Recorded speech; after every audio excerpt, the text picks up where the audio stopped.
Début ce jour à Ouagadougou des négociations entre le pouvoir malien et les groupes Touareg au nord Mali sous l'égide de la médiation burkinabé. Le médiateur de la CEDEAO dans la crise malienne appelle à l'arrêt des hostilités en vue de la tenue de la présidentielle. Ouagadougou abritera du 13 au 14 juin la réunion du Conseil des ministres de l'Organisation pour l'harmonisation en Afrique du droit des affaires OHADA.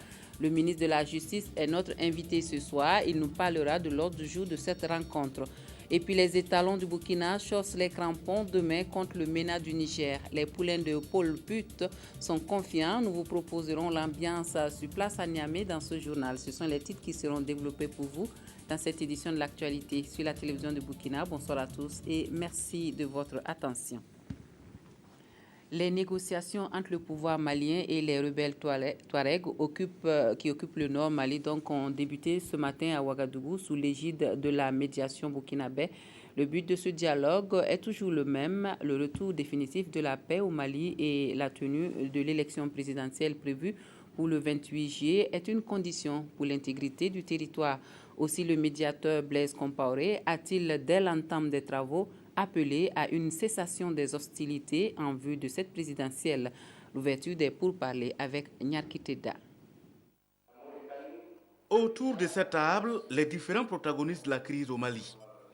D'un côté, la délégation du gouvernement malien conduite par Thiebele Dramé, conseiller spécial de Dioncounda Traoré, et en face, la délégation de la commission conjointe du Mouvement national de libération de l'Azawad et le Haut Conseil uni de l'Azawad amené par Mahamadou Djeri Maïga. Ils vont se parler en face sous l'égide du médiateur de la CEDEAO pour le Mali, Blaise Compaoré. Pour le président Compaoré, ces pourparlers se tiennent pour deux raisons essentielles. La première, assurer des conditions propices pour la tenue de l'élection présidentielle du 28 juillet prochain, et la seconde, consolider l'unité et la cohésion sociale.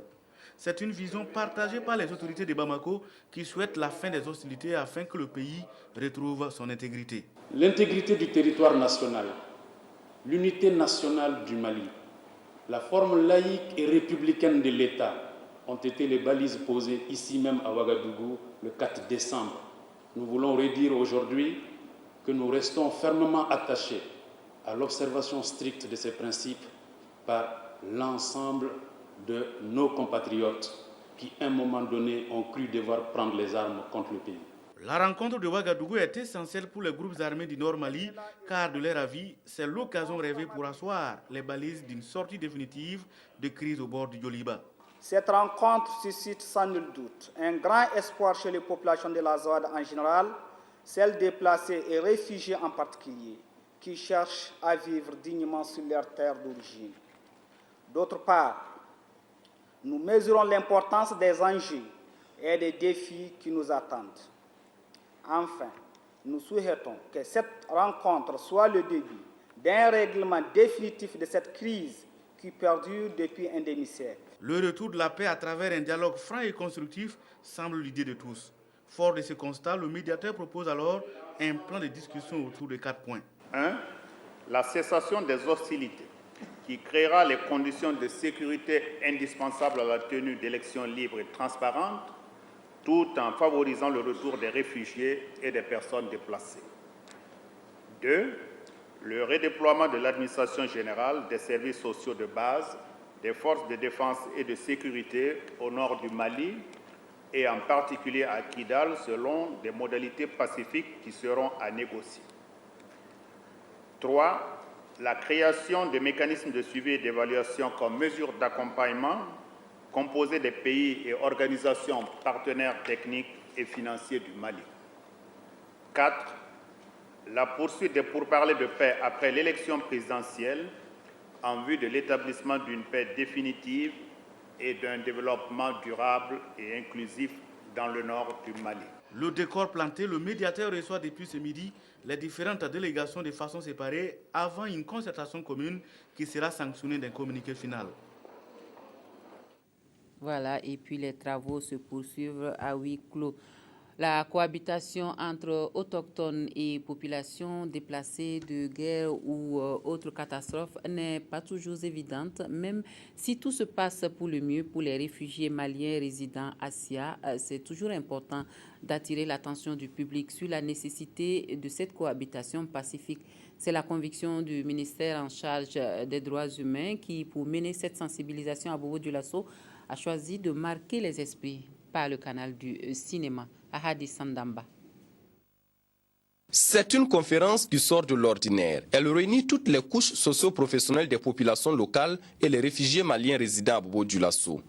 Et l'autre particularité, c'est le cinéma qui est mis à contribution ici pour sensibiliser les deux parties sur la nécessité pour elles de cultiver et de promouvoir les valeurs de cohésion sociale et de respect mutuel.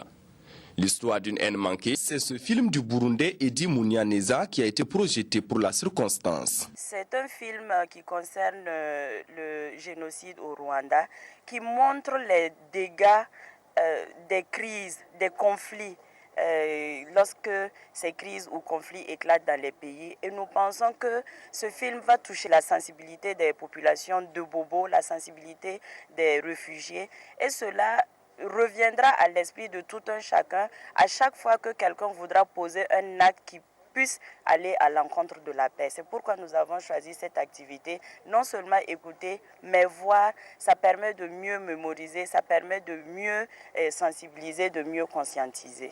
Du côté de la communauté malienne, c'est également les mêmes attentes, le renforcement des liens de cohabitation entre les deux peuples. Et la population qui a déjà un comportement vis-à-vis de nous, renforce ce comportement dans le sens vraiment positif, dans le sens d'une très bonne cohabitation. Parce que très sincèrement, jusque-là, on n'a pas décrié une attitude négative de la population. Cette projection a été suivie d'échanges entre autorités et participants, question de mieux comprendre le film et en tirer leçons, conformément aux attentes du ministère des Droits humains et de la promotion civique. Autre point de l'actualité, le TUI a donné un député et une quinzaine de conseillers à l'Union pour la République. Les responsables de l'UPR sont revenus sur leur pas pour dire merci aux militants et sympathisants du parti pour leur mobilisation qui a donné cette victoire. Et en guise de cadeau, la maison du député qui servira de cadre à bien d'activités, Pélagie Bouddha. L'Union pour la République UPR, après les élections couplées municipales et législatives du 2 décembre, a tenu à remercier ses militants et sympathisants. Un meeting qui a permis aux responsables du parti d'appeler les populations à se mobiliser davantage pour gagner le pari que s'est fixé UPR pour le développement de la province du TUI. Un appel bien apprécié par tous ceux qui ont pris la parole. Pour moi, aujourd'hui, nous avons tous eu ambition de développement de la province. Aujourd'hui, nous sommes élus. Mon objectif, c'est de s'entendre pour que chacun de nous puisse, ensemble, la main dans la main, développer cette province. Personne ne peut dire qu'il est contre cette province, étant donné que nous avons tous les mêmes objectifs de développement de la province. Et pour mieux prendre en compte les préoccupations des populations, le député Issa Bari a offert un cadre approprié. Tous les élus sans distinction pourraient échanger avec les populations. Il faut noter qu'au sortir des élections couplées, l'UPR a obtenu un siège de député et 15 conseillers municipaux dans le TUI. Une course cycliste à l'occasion a permis de donner une coloration sportive à ce meeting de remerciement. Dans l'Oubritanga, le Congrès pour la démocratie et le progrès a obtenu 90% de sièges de conseillers municipaux et 2 députés. C'est donc tout naturellement que la direction provinciale de campagne a dit toute la reconnaissance du CDP aux militants et électeurs de la province de Zignaré ce matin. Et ce meeting de remerciement à Zignaré a servi de cadre pour dire aux populations tout le bien fondé du Sénat au Burkina Faso. Wendata Nathalie Kaori. À l'issue des élections municipales et législatives, sur les 447 sièges de conseillers municipaux, le CDP a remporté 427 dans la province de l'Oubritanga et les 2 sièges de députés à l'Assemblée nationale. Il était donc normal pour les responsables de ce parti de traduire leur reconnaissance à ceux qui ont été à la base de ces résultats. Aujourd'hui, nous sommes venus rendre compte à la population de ce qu'elle-même a pu réaliser comme performance. En effet, les objectifs sont atteints à près de 98%. C'est ce message surtout de reconnaissance vis-à-vis d'une population toujours engagée avec le CDP pour accompagner l'exécution et la mise en œuvre du programme quinquennal du président Blaise Compaoré. Actualité oblige, la question du Sénat s'est invitée à ce meeting de remerciement. À ce sujet, les responsables du CDP ont expliqué à la population que le Sénat n'est pas une nouveauté, mais un point déjà inscrit dans la Constitution depuis juin 2012, au même titre que d'autres recommandations issues du CCRP. Ce que nous avons dit à la population, c'est que les sénateurs, c'est une chambre de sages, une chambre qui va contribuer à renforcer la démocratie, parce que ceux qui composent cette chambre, ce ne sont pas les politiques. C'est les personnalités avec lesquelles nous travaillons tous les jours, c'est les personnalités qui concourent au bien-être de la population. Toujours en rapport avec le Sénat, les jeunes ont été particulièrement invités à ne pas se laisser utiliser par des partis politiques qui veulent s'opposer à sa mise en œuvre. Je me suis rendu compte qu'au niveau des débats qui entourent le Sénat, les jeunes ont été plus possibles pour juste les amener à remettre en cause le Sénat. Et comme certains opposants pensent qu'il faut profiter des jeunes, nous pensons qu'il ne faudrait pas que les jeunes soient la faille par laquelle ceux-ci doivent passer. C'est même une institution qui devrait être là en même temps que l'Assemblée. À ce meeting de remerciement à Zignaré, les représentants des différentes couches de la société ont tous renouvelé leur soutien indéfectible au parti. Ils ont promis poursuivre le travail de sensibilisation à la base pour amener l'ensemble de la population de Loubre-Itenga à adhérer aux idéaux du CDP pour bâtir un Burkina d'émergence dans la paix et la stabilité. Tout autre chose à présent, la création d'une structure de certification pour l'administration publique. C'est l'une des recommandations de la rencontre sur les réformes du circuit des dépenses publiques. Maître d'œuvre de cette réflexion sur la gestion efficiente des finances publiques, le ministère de l'économie et des finances, en collaboration avec celui du développement de l'économie numérique, Moumouni Soubega, nous donne les conclusions de la rencontre ce matin. 4 recommandations ont été formulées au terme de 48 heures de réflexion sur les réformes de la dépense publique, histoire de responsabiliser les acteurs intervenant dans le circuit de la dépense et de réduire les lourdeurs administratives.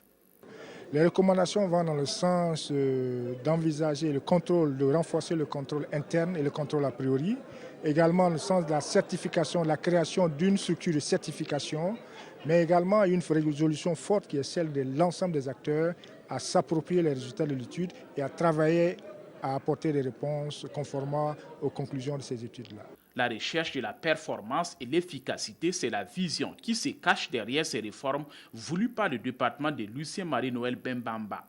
La performance de notre tissu économique requiert une amélioration constante des relations entre l'administration financière et ses partenaires, dont notamment ceux du secteur privé. La célérité dans le traitement des dossiers de la dépense publique constitue un atout majeur dans le renforcement de la collaboration avec ces acteurs. La rencontre a également permis d'adopter un projet de plan d'action à soumettre à qui des droits pour examen avant la mise en œuvre. L'impact attendu, c'est la réduction des délais de traitement des dossiers et l'amélioration du climat de partenariat avec les différents acteurs. La coopération décentralisée perd de sa superbe au Burkina Faso et pour les acteurs, il faut remettre ce partenariat nord-sud au goût du jour.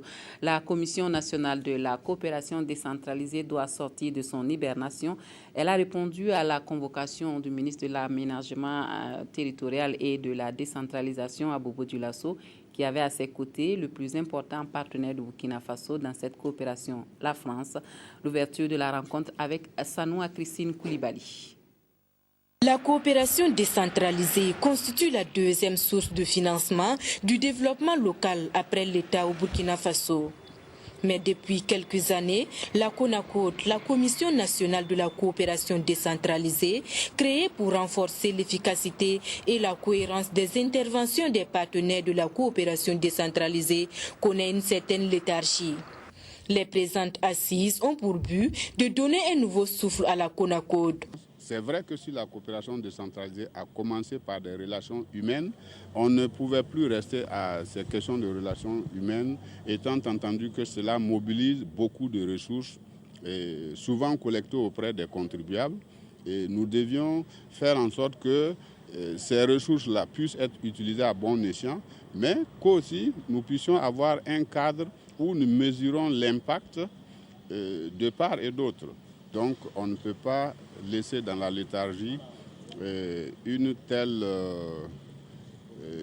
commission qui, pour nous, va d'ici les prochaines années, en tout cas au cours du mandat de ces maires, faire en sorte que le développement local soit une réalité. Et dans les 3 prochaines années, la France, pays avec lequel le Burkina Faso entretient 95% de ses relations de coopération décentralisée, entend engager des actions concrètes pour impulser le développement à la base. On examine actuellement les projets de coopération triennaux et il y a des collectivités françaises qui ont proposé des projets triennaux pour 13,5 millions d'euros. L'enjeu, c'est de remobiliser aussi les collectivités françaises de façon à ce que, après le renouvellement électoral de cette année, le renouvellement des exécutifs locaux et la définition des nouveaux projets locaux, communaux de développement, on puisse prendre une part. Des actions qui nécessitent une bonne coordination et c'est l'une des attentes à l'issue de ces 2 jours d'échange. L'intégration sous-régionale a ses contraintes et ses opportunités et que les chercheurs du Burkina et de Belgique ont porté à la connaissance du public. La conférence sur l'intégration dans l'espace UEMOA a été organisée par le groupe de recherche sur l'intégration sous-régionale et la bonne gouvernance. Adama Koulibaly. L'état de l'intégration des pays membres de l'espace UEMOA, Union économique et monétaire ouest-africaine, passé au pain fin, c'était à travers cette conférence publique sur la thématique intégration sous-régionale, quel enjeu et opportunité pour l'avenir, organisée par le groupe de recherche sur l'intégration et la bonne gouvernance. Cette conférence s'inscrit dans la phase terminale des activités de ce groupe. Il est important donc d'organiser une telle conférence parce que elle permet, comme vous l'avez remarqué, un réel partage, n'est-ce pas, une sorte de mise à niveau sur effectivement les difficultés, sur j'allais dire les acquis, sur les opportunités que regorge effectivement l'intégration sous-régionale pour des pays comme le nôtre. Un panel et plusieurs communications scientifiques présentées par des chercheurs burkinabés et belges ont permis de faire l'état des lieux à travers des thèmes relatifs aux barrières tarifaires ou encore au commerce. La recommandation forte de politique économique que nous faisons, c'est d'abord doter ces économies-là de tissus productifs locaux, pour pouvoir permettre de répondre bien sûr à la demande nationale avant même de pouvoir faire face à la concurrence internationale et faire en sorte que le commerce soit un vecteur de croissance économique pour ces économies de l'UEMOA. Cette nécessité de parler d'une seule voix dans un monde de plus en plus intégré est évident, est une évidence que les différents membres et les différents États souverains de l'UEMOA doivent réaliser aujourd'hui. Ce projet de recherche sur l'intégration et la bonne gouvernance qui tire à sa fin a été mis en place grâce au partenariat entre la coopération universitaire pour le développement de Belgique, l'Université de Liège et l'Université de Ouagadougou, présidée à l'époque par le professeur Jean Koulibaly. L'Organisation pour l'harmonisation en Afrique du droit des affaires a été créée en réponse à la mondialisation des réalités économiques. L'OHADA est donc un instrument de législation adapté aux défis de l'économie et dont le système juridique guide donc à garantir la sécurité juridique des affaires. Le Burkina Faso accueille l'exercice, la présidence de l'OHADA et pour parler des activités de l'OHADA, dont le Conseil des ministres qui se tiendra du 13 au 14 juin. Je reçois sur notre plateau ce soir Monsieur le ministre de la Justice, garde des Sceaux. Bonsoir, Monsieur le ministre. Bonsoir, madame. Et bienvenue sur le plateau du 20h de la télévision du Burkina. Merci. Monsieur le ministre, est-ce que vous pouvez nous rappeler rapidement les principales missions de l'OHADA? Alors, madame, comme vous l'avez rappelé à l'introduction, effectivement, l'OHADA est une organisation africaine qui se donne pour objectif de travailler en Afrique à l'harmonisation du droit des affaires. Alors, c'est une institution qui a été créée à l'initiative, je le rappelle, des ministres des Finances qui, depuis sa date de création, ont compris qu'il était essentiel de travailler à l'harmonisation du droit des affaires en vue de faire la promotion des activités commerciales sur notre espace. Et en cela, ils ont naturellement associé les ministères de la justice pour, n'est-ce pas, travailler dans le domaine normatif pour réussir cette harmonisation du droit des affaires en Afrique. Alors la situation économique mondiale actuellement est très instable. Monsieur le ministre, quels sont les défis actuels de l'organisation? Les défis actuels de l'organisation, il faut le dire, c'est de travailler à adapter les actes uniformes qui ont été, n'est-ce pas, arrêtés par l'organisation, de travailler à mettre en cohérence ce droit harmonisé avec les nouveaux défis. Et c'est à ce titre que nous pensons que le Conseil des ministres à venir constituera une instance importante pour nous permettre de délibérer sur des questions pointues afin de travailler à mettre en cohérence le ton de notre activité normative avec les défis actuels. Le Burkina Faso a la présidence de l'OHADA depuis le 1er janvier 2013. Monsieur le ministre, sous quel sceau vous placez cette présidence-là? Quelles sont les activités que vous menez pour marquer cette présidence? Nous avons effectivement, comme vous l'avez indiqué, la présence en exercice de l'OHADA pour cette année 2013. Et il faut rappeler que 2013 coïncide avec le 20e anniversaire de l'OHADA. Et à ce titre, la conférence des chefs d'État et de gouvernement va se réunir courant octobre, parce que le président en exercice de l'OHADA, son Excellence M. Blaise Compaoré, en a décidé ainsi. Et au cours, n'est-ce pas, de cette conférence, je pense qu'il y aura des décisions qui vont être prises afin de relancer notre organisation pour l'amener à pouvoir se mettre véritablement à la hauteur des attentes des populations, pour continuer à travailler, à garantir la sécurité juridique et la sécurité judiciaire des investissements sur notre espace, afin d'entraîner une forte croissance de l'économie des États membres. Alors, c'est dans le cadre de cet exercice de la présidence de l'OHADA que le Ouagadougou abrite donc du 13 au 14 et la première réunion du Conseil des ministres de l'OHADA. Est-ce qu'on peut avoir une idée du programme d'activité, en fait, de l'ordre du jour de cette réunion? Oui, l'ordre du jour de cette réunion va comporter plusieurs points. Au titre de ces points, nous pouvons retenir la révision du règlement de procédure de la Cour commune de justice et d'arbitrage. Nous pouvons également retenir la révision de la clé de répartition des contributions des États membres au budget de l'OHADA, cela compte tenu de l'adhésion d'un nouveau membre qui est la République démocratique du Congo. Nous allons également délibérer sur la révision de l'acte uniforme relatif aux droits des sociétés commerciales et du groupement d'intérêt économique. Et nous pensons que l'ordre du jour est suffisamment étoffé pour nous permettre de délibérer sur des questions d'intérêt reconnu. Alors, vous parliez tantôt du 20e anniversaire de l'OHADA. Est-ce que durant cette réunion, il y aura une célébration particulière pour cet anniversaire-là?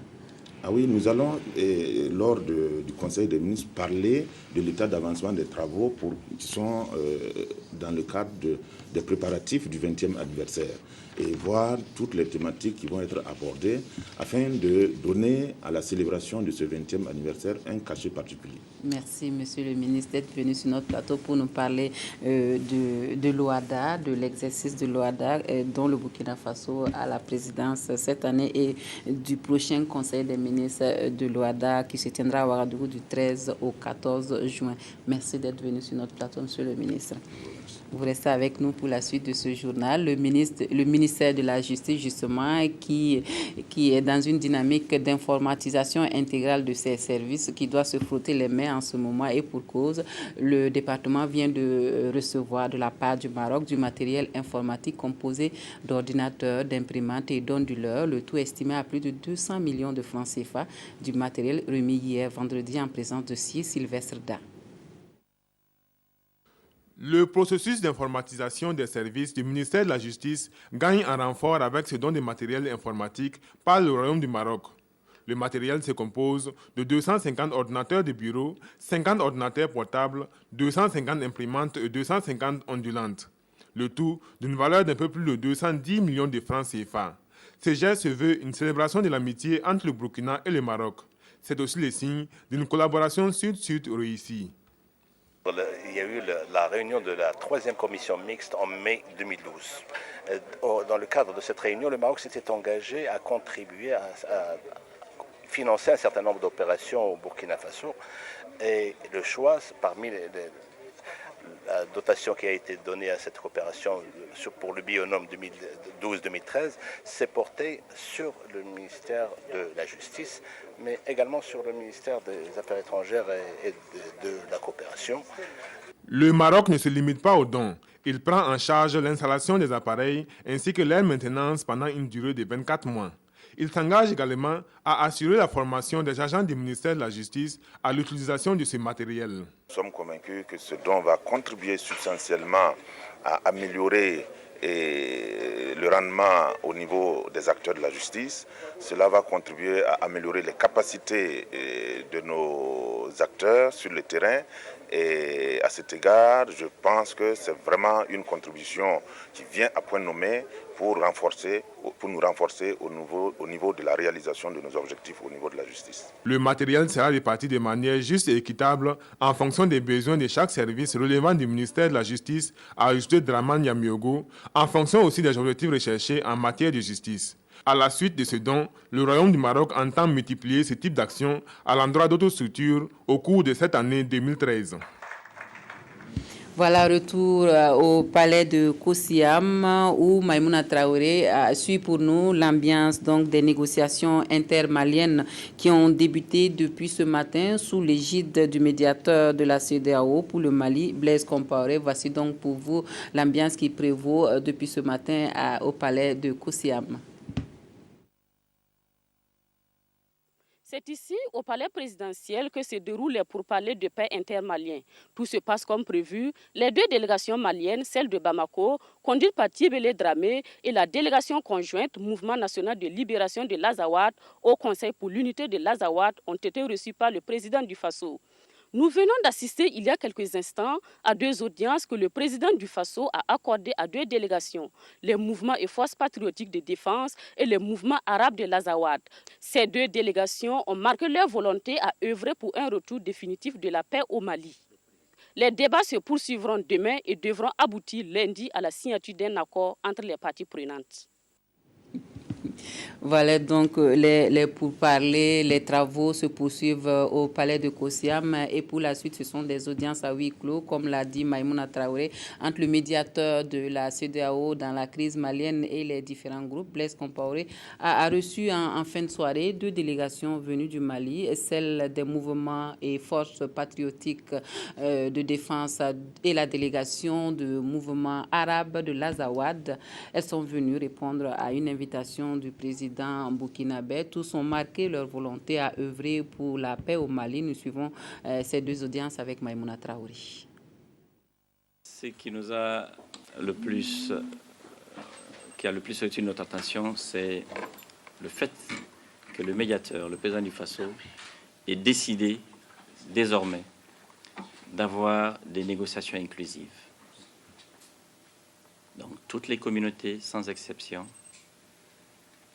dans le but d'obtenir la paix et la tranquillité des populations du Mali, seront appelées à participer, à travers leurs représentants, aux négociations en cours.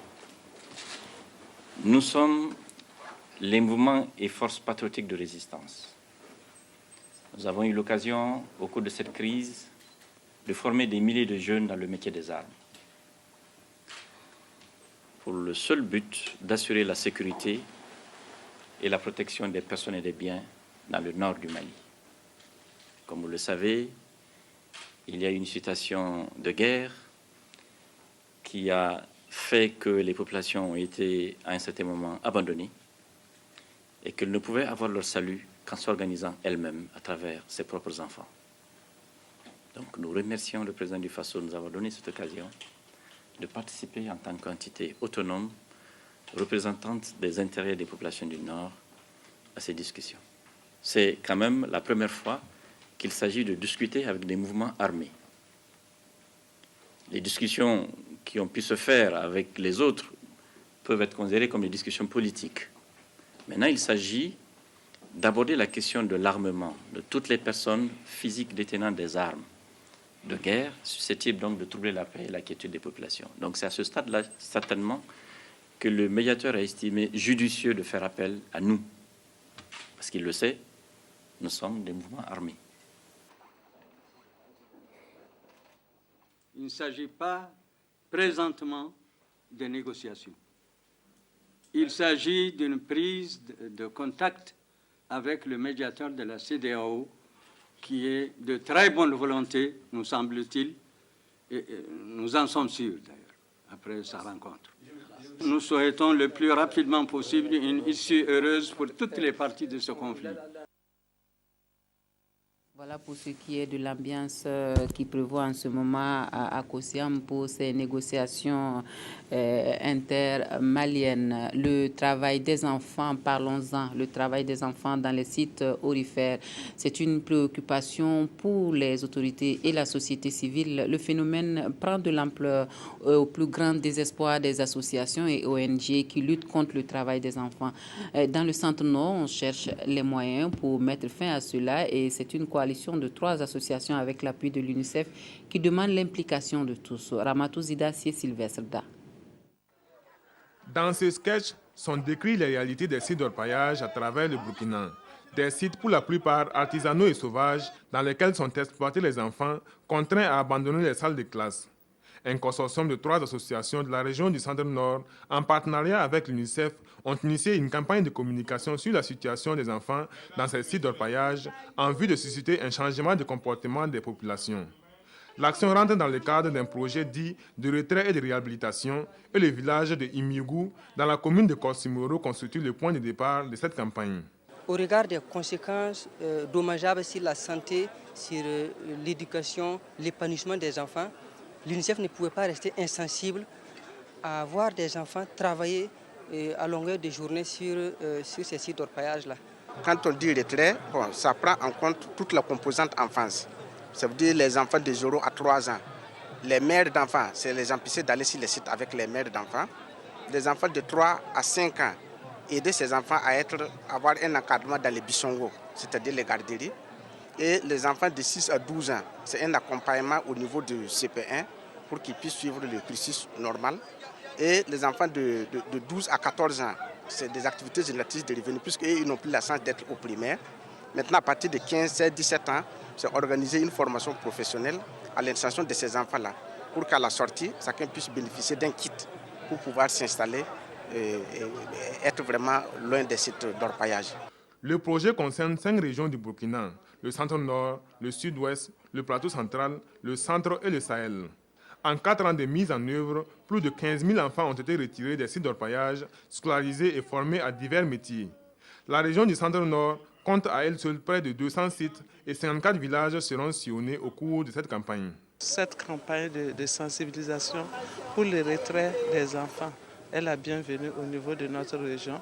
Et nous, en tant qu'administration, nous allons développer toutes les initiatives et toutes les stratégies pour appuyer ces associations-là. Une étude de l'UNICEF montre que 80% des enfants travaillant sur les sites d'orpaillage n'ont jamais été à l'école.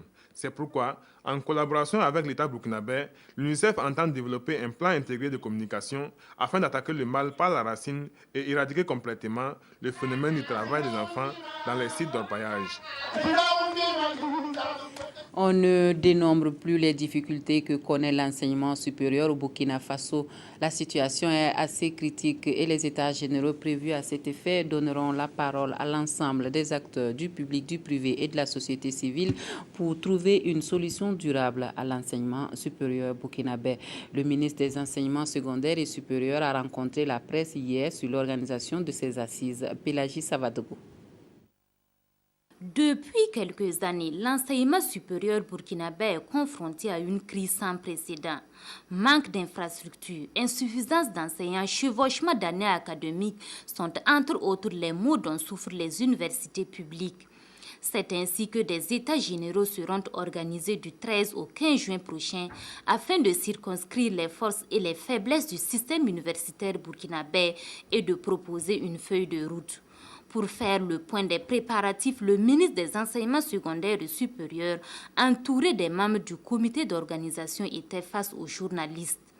Nos universités connaissent bien des difficultés dans leur fonctionnement. C'est pour trouver des solutions adéquates à ces problèmes que les plus hautes autorités du pays ont autorisé la tenue d'états généraux sur la question. Les états généraux de l'enseignement supérieur sont une tribune de réflexion, de partage d'idées en vue de rechercher des solutions appropriées aux difficultés que rencontrent les universités. Ce sont plus de 400 personnes qui vont prendre part à ce forum où toutes les couches socio-professionnelles y seront représentées. Elles vont rechercher les voies et moyens ou des orientations consensuelles pour promouvoir de façon progressive un enseignement supérieur de qualité. Tous attendent de ces états généraux des pistes de solutions pour une sortie de crise définitive des universités publiques du Burkina. La fondation allemande Volkswagen se propose de financer des projets de recherche, des projets qui doivent d'abord passer devant un jury qui va se prononcer sur leur pertinence. Le groupe de recherche sur les initiatives locales a réuni des post-doctorants africains porteurs de projets de recherche pour cette sélection. Claudine Bikaba. Nuhun Zampalegré de l'Institut national de l'environnement et de la recherche agricole INERA fait partie des 4 Burkinabés dont les projets de recherche ont été présélectionnés ainsi que 9 autres Africains. Initié par le groupe de recherche sur les initiatives locales GRIL de l'Université de Ouagadougou sous l'égide de la fondation allemande Volkswagen. L'objectif principal que la fondation vise à travers cet atelier, c'est de renforcer les capacités des chercheurs africains qui font de la recherche en Afrique. Et je pense que cela répond un peu aux objectifs de développement de la recherche, de l'enseignement dans nos universités, surtout dans un contexte de compétition très rude imposée par la mondialisation. Il s'agit pour ces postdoctorants à cette rencontre de présenter leurs projets aux 10 membres du jury ainsi qu'aux autres candidats. Cependant, quelles sont les conditions de sélection? Pour évaluer des 13 projets, il est important d'analyser premièrement la valeur scientifique des projets proposés. Deuxièmement, que les applicants comprennent bien le contexte, la situation socio-économique. Troisièmement, que le budget, la structure du projet sont logiques et réalistiques. Et quatrièmement, que les projets correspondent avec des stratégies du développement de la région. Les 13 projets de recherche qui sont retenus sont vraiment de grande facture et elle est contente de la qualité des projets déjà présentés. Ces 13 projets pourront être pris s'ils répondent aux critères voulus par le jury et financés par la fondation Volkswagen pour les 3 prochaines années. L'objectif à terme est d'avoir des résultats qui pourront soutenir les politiques publiques en matière de gestion durable des ressources en Afrique. Agriculture à présent, ce sont plus de 2 milliards de francs CFA qui ont été déboursés par le gouvernement burkinabé en intrants et équipements agricoles pour les producteurs de la région de la boucle du Moun. L'ambition du Burkina est à une agriculture compétitive sur le marché mondial. C'est à pas que le matériel a été remis à Amadou Lougué Achille Kabouré. Ce geste symbolique marque la remise officielle d'intrants et d'équipements agricoles aux producteurs de la région de la boucle du Moun, une région souvent considérée comme le grenier du Burkina Faso. Des centaines de paysans vont bénéficier de ce soutien initié par le gouvernement. Le but de l'opération est d'accompagner le monde rural à augmenter la production agricole, une action saluée par les bénéficiaires. On est content. Donc, ce qu'on souhaite, on veut que la saison soit bonne. Donc, on veut que le gouvernement pense toujours à des femmes chaque fois. Cette année, vraiment, moi, je compte agrandir mon champ et puis bien travailler pour que l'année prochaine, je puisse gagner plus. Cette année, le gouvernement, à travers le ministère de l'Agriculture et de la Sécurité alimentaire, met à la disposition des producteurs de la Boukou du Mouhoun 1526 tonnes de semences améliorées, 2319 tonnes d'engrais, 5263 unités d'équipement, 774 bœufs et 590 ânes de trait à des prix subventionnés. Un coût total d'investissement estimé à plus de 2 milliards 108 millions de francs CFA. Nous avons jugé nécessaire de changer un peu le mécanisme de façon à ce que la responsabilisation des communautés se fasse à travers un comité qui n'est simplement que présidé par nous, mais dont l'essentiel des membres viennent des structures paysannes et du secteur privé. L'État fait ses efforts. Mais malheureusement, quelque part, ces efforts n'arrivent pas. Et même quand ça arrive, c'est utilisé à d'autres fins. Au lieu d'être utilisé à produire, beaucoup de commerçants bénéficient donc de cet effort de l'État, ce qui n'est pas du tout normal. C'est par la visite d'un champ irrigué qu'a pris fin la cérémonie.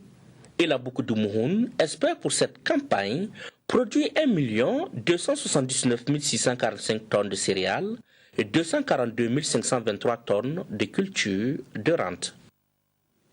La productivité agricole qui peut être améliorée grâce à l'utilisation massive d'outils manuels plus performants. Encore faut-il savoir de quoi il s'agit. Et à Ouagadougou, le Conseil ouest et centre-africain pour la recherche et le développement agricole présente ces techniques adaptées aux acteurs venus d'une dizaine de pays. Salinana. La faible productivité agricole constatée en Afrique subsaharienne ont conduit les chefs d'État africains à mettre en place en 2003 des cadres politiques visant à mieux orienter le développement agricole. Ainsi est né le programme de productivité agricole en Afrique de l'Ouest. Ce programme poursuit un objectif précis, celui d'améliorer le rendement agricole dans l'espace CEDEAO. Où nous voulons vraiment mettre l'accent sur la diffusion et l'adoption des technologies que la recherche a généré, qu'on dit souvent que ça dort dans les tiroirs. Donc l'objectif c'est d'arriver à amener les pays à utiliser donc ces outils pour soulager un peu les producteurs dans ces opérations qui leur fatiguent énormément. Les participants à cette rencontre de Ouagadougou vont donc consulter les utilisateurs potentiels des outils agricoles manuels. Il s'agira pour amener les agriculteurs à abandonner les vieilles méthodes pour des outils agricoles plus performants et moins pénibles à utiliser. Les dabals ou les roues, les coupe-coupe, il faut les utiliser en position courbée. Et beaucoup de nos producteurs se plaignent de maux de dos, donc ça pose des problèmes de santé. Et un homme qui travaille 8 heures par jour va mettre 40 à 50 jours pour sarcler un hectare. Et avec ces outils-là, certains de ces outils, il suffit de 3 jours parce que l'homme peut travailler, peut sarcler un quart d'hectare. Donc il aura 4 jours pour sarcler l'hectare. Ça veut dire qu'il pourra vaquer à d'autres occupations. Il pourra en tout cas rentabiliser son effort de travail en faisant d'autres travaux agricoles. 13 pays membres de la CEDEAO prennent part à cet atelier de consultation. À l'issue de la rencontre, chaque participant devrait être en mesure de faciliter l'acquisition des outils et organiser le déploiement dans leur pays. Et pour que les investissements soient plus rentables, il faut une meilleure organisation. Les acteurs de la filière bétail-viande du Burkina Faso en sont conscients. Le document en cours de validation servira de guide pour une meilleure structuration de la filière. Abdoul Rasmane Zango. Soutenu par la CEDEAO, ces participants, pour la plupart acteurs, producteurs, experts, entre autres, dans les filières bétail-viande, cogitent sur une équation de structuration et d'investissement des dites filières.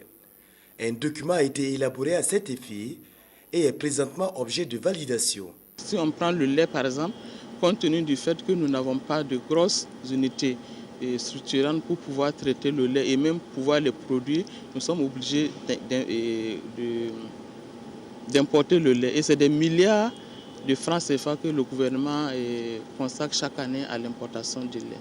Pour la viande, vous savez également que nous produisons beaucoup d'animaux que nous sommes obligés d'exporter sur pied, alors qu'on peut transformer cette viande-là ici et puis avoir des plus-values.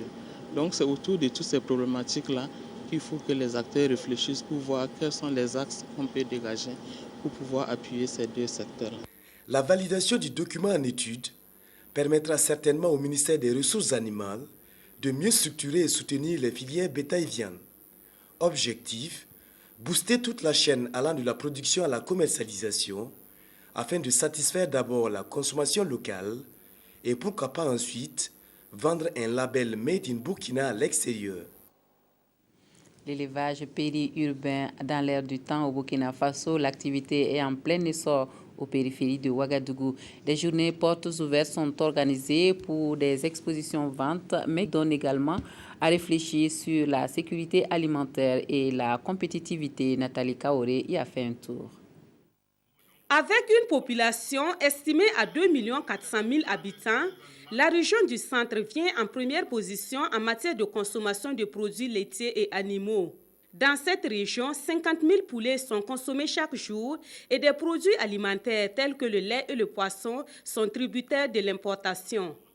Les organisateurs de ces journées de l'élevage périurbain de Ouagadougou veulent, à travers plusieurs activités au programme, trouver des stratégies pour satisfaire à la demande en produits laitiers et animaux de qualité.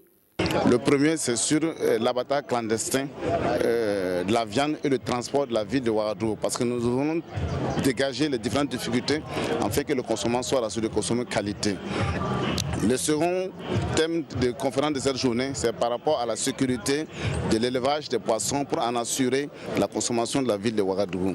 Demain, il y a deux autres conférences. La première, c'est sur le dispositif d'accompagnement du ministère des Ressources animales. Quels sont l'état actuel et les stratégies à dégager pour pouvoir soutenir l'élevage. Le département en charge des ressources animales salue l'initiative qui permettra l'émergence d'une filière animale compétitive. Je pense que ces journées vont également permettre à ceux qui veulent se lancer dans l'élevage moderne de venir voir ce que les autres acteurs déjà sur le terrain produisent et ce que cela peut aussi apporter comme richesse. À la cérémonie d'ouverture de ces journées, le ministre des Ressources animales et halieutiques a annoncé un certain nombre de politiques qui seront bientôt mises en œuvre pour accompagner les éleveurs et les consommateurs. Il s'agit de la création d'une usine de lait d'une capacité de production de 30 000 litres par jour, de la vulgarisation des abattoirs mobiles pour plus d'hygiène dans l'abattage de la volaille et de l'adoption de la stratégie rwandaise « Une famille, une vache laitière ».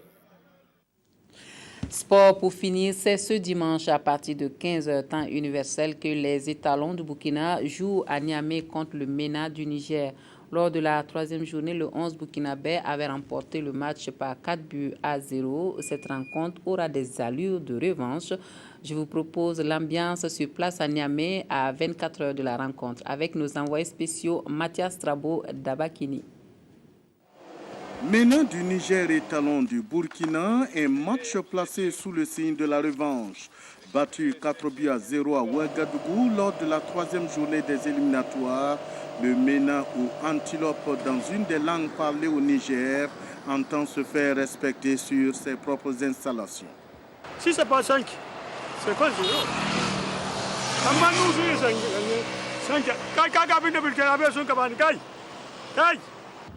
C'est le stade Séné-Countier de Niamey qui accueille la rencontre. Les billets d'entrée vont de 15 000 à 2 000 francs CFA. Un stade qui risque de refuser du monde ce dimanche avec un seul slogan, un peuple fort pour une équipe qui gagne, tous au stade. On encourage toute la population à aller encourager, supporter son équipe. Dans les différents coins de commerce, les commentaires vont bon train. L'on est très confiant, la victoire, c'est pour le MENA. Nous, on sait qu'on va lui chicoter parce qu'on va lui gagner, ça c'est sûr. Déjà, on a entendu que le Petropa est malade, il ne joue pas, c'est lui seul qui a peur. On place sa confiance surtout en Pelé. Sur le terrain, c'est que MENA va emporter, Inch'Allah.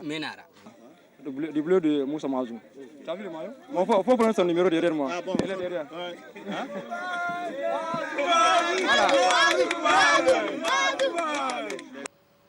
Dans les rues, quelques supporters des étalons arrivés au petit matin de ce vendredi. Nous avons croisé l'un d'entre eux. Il dit être venu supporter les étalons, mais également se faire un peu d'argent avec la vente de ces marchandises. Présentement, on est venu pour les encouragements du joueur. Bon. Et puis, on a profité quand même pour venir vendre nos...